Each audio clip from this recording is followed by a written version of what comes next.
Mes bien-aimés, soyez bénis dans le précieux nom de Jésus-Christ de Nazareth. Je m'appelle prophétesse Amélie Ouahi Deborah Balubi. Je voudrais qu'on adore un peu le Seigneur ensemble, parce que le Seigneur m'a donné une parole forte pour toi qui me suis. Le Seigneur m'a donné une parole pour toi qui est désespéré. Le Seigneur m'a donné une parole pour toi qui ne sait où aller. Le Seigneur m'envoie te parler aujourd'hui, ce jour.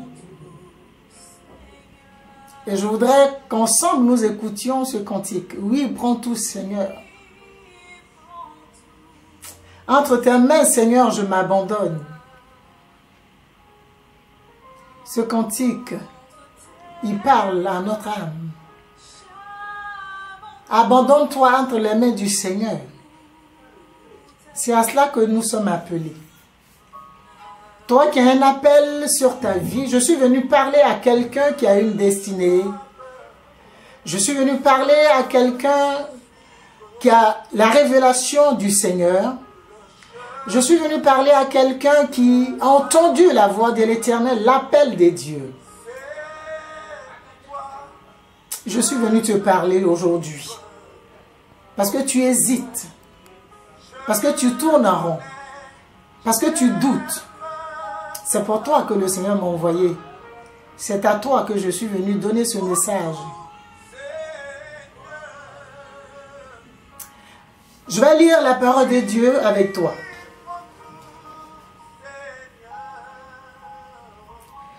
Le Seigneur m'a conduite dans le livre de Marc, au chapitre 10, où Jésus reçoit la visite de quelqu'un, un homme. On va commencer au verset 17. Comme Jésus se mettait en chemin, un homme accourut et se jetant à ses pieds, à genoux, devant lui, lui dit, « Bon maître, lui demanda-t-il, que dois-je faire pour hériter la vie éternelle ?» Jésus était en chemin. Quelqu'un vient, il entend parler de Jésus-Christ, il le voit, il vient se mettre à genoux devant lui pour lui poser une question. Qu'est-ce que je dois faire pour hériter la vie éternelle? Et Jésus va lui répondre. Jésus lui dit, pourquoi m'appelles-tu bon? D'abord, Jésus lui demande, pourquoi m'appelles-tu bon? Il n'y a de bon que Dieu seul.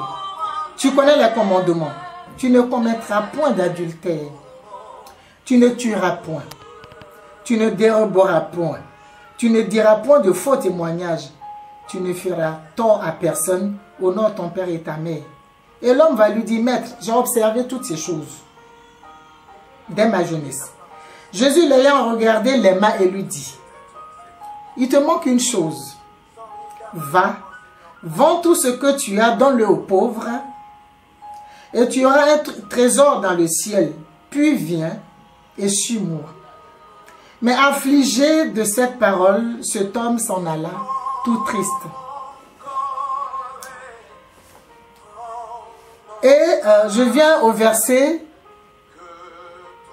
24. Les disciples furent étonnés de ce que Jésus parlait ainsi. Et reprenant, il leur dit, mes enfants, qu'il est difficile à ceux qui se confient dans les richesses d'entrer dans le royaume de Dieu. Il est plus facile à un chameau de passer par le trou d'une aiguille qu'à un riche d'entrer dans le royaume de Dieu. Les disciples furent encore plus étonnés et ils se dirent les uns aux autres, et qui peut être sauvé? Jésus les regardait et dit, cela est impossible aux hommes, mais non à Dieu, car tout est possible à Dieu. Et Pierre, ce disciple qui avait régné Jésus-Christ, mais finalement, à qui Jésus a confié l'Église, va parler, va répondre pour dire au verset 28, Pierre dit, se mit à lui dire, voici, nous avons tout quitté. Et nous t'avons suivi. Jésus répondit, je vous le dis en vérité, Il n'est personne qui, ayant quitté à cause de moi et à cause de la bonne nouvelle sa maison, ou ses frères, ou ses sœurs, ou sa mère, ou son père, ou ses enfants, ou ses terres, ne reçoivent au centuple présentement dans ce siècle-ci des maisons, des frères, des sœurs, des mères, des enfants et des terres avec des persécutions, et dans le siècle à venir, la vie éternelle. Plusieurs des premiers seront les derniers, et plusieurs des derniers seront les premiers. Alléluia. Donc le Seigneur me donne cette parole que je partage avec toi aujourd'hui, avec vous aujourd'hui. Souvent, on entend l'appel du Seigneur, et on hésite, on s'accroche aux choses du monde, on s'accroche à nos biens matériels, on s'accroche aux richesses. Quand Jésus dit à cet homme de tout vendre, de le donner ou de donner le gain qu'il va recevoir de la vente de ses biens aux pauvres, Jésus ne lui dit pas d'être pauvre. Quand Jésus nous dit de tout quitter pour le suivre, de vendre ce que nous avons, d'abandonner notre ancienne vie pour le suivre, Jésus n'est pas en train de proclamer la pauvreté. Jésus n'est pas en train de dire que nous devons être pauvres pour le suivre.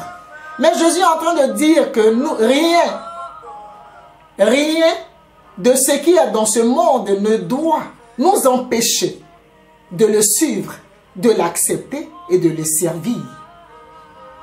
Ni les biens matériels, ni les biens financiers, ni tout ce que nous pouvons posséder ne doit nous éloigner de l'appel que nous avons reçu.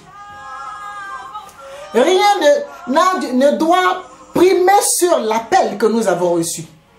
Rien ne doit nous décourager, c'est vrai. Il a dit que nous allons recevoir dans ce siècle-ci et dans le siècle à venir des biens avec des persécutions.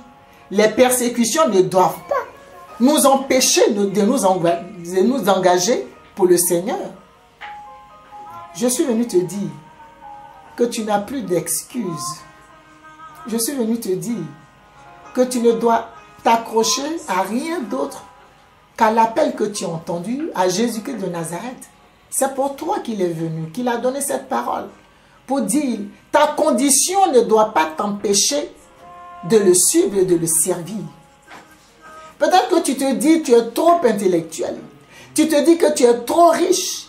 Tu te dis que tu es au-delà, que ceux qui servent le Seigneur ne sont rien. Tu te trompes. C'est des personnes d'une destinée que le Seigneur appelle. Il se choisit des personnes qui ont quelque chose en eux dont il a besoin pour sa gloire.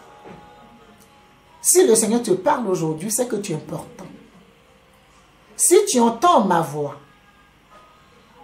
c'est que tu es important aux yeux de l'Éternel. Rien ne doit te décourager. Tu ne dois pas t'accrocher à ce que tu vois.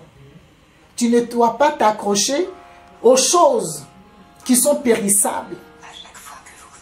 Jésus-Christ est la solution. Accepte-le aujourd'hui. Accepte-le comme ton Seigneur et ton Sauveur personnel. Et c'est lui qui se chargera du reste. Il n'a pas dit que quand on le suit ou quand on le sert, on ne passe pas par des difficultés. Il dit que nous allons être bénis maintenant et bénis éternellement avec des persécutions maintenant. Ça veut dire qu'il nous donne les moyens de surmonter ces persécutions. Parce que le Seigneur ne nous donne pas une épreuve au-delà de nos forces. Je te dis que tu n'as plus d'excuses. Ne recule pas. L'heure, c'est maintenant. La Bible dit, l'heure vient. Mais l'heure est déjà venue où les vrais adorateurs adoreront le Père en esprit, en vérité. Ce sont là les adorateurs que le Père recherche. C'est de toi qu'il est question. C'est de moi qu'il est question. C'est de nous qu'il est question. Le Seigneur t'attend. Il t'appelle.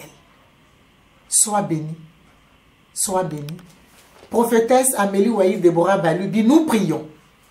Au 70, boulevard Anatole France, 93 200, Saint-Denis, porte de Paris, tous les dimanches, de 10h à 13h. Viens pour qu'ensemble nous puissions célébrer Dieu, pour qu'ensemble nous puissions l'expérimenter. Il est réel. Dieu est réel. Les hommes peuvent te trahir, peuvent t'abandonner. Mais l'Éternel ne t'abandonnera jamais. Nous t'attendons. Tous les dimanches, c'est là que nous louons notre Dieu. C'est là que nous le célébrons. C'est là que nous l'adorons. Tu seras le bienvenu, tu seras la bienvenue. Sois béni dans le nom de Jésus-Christ. Le Seigneur t'attend. Amen.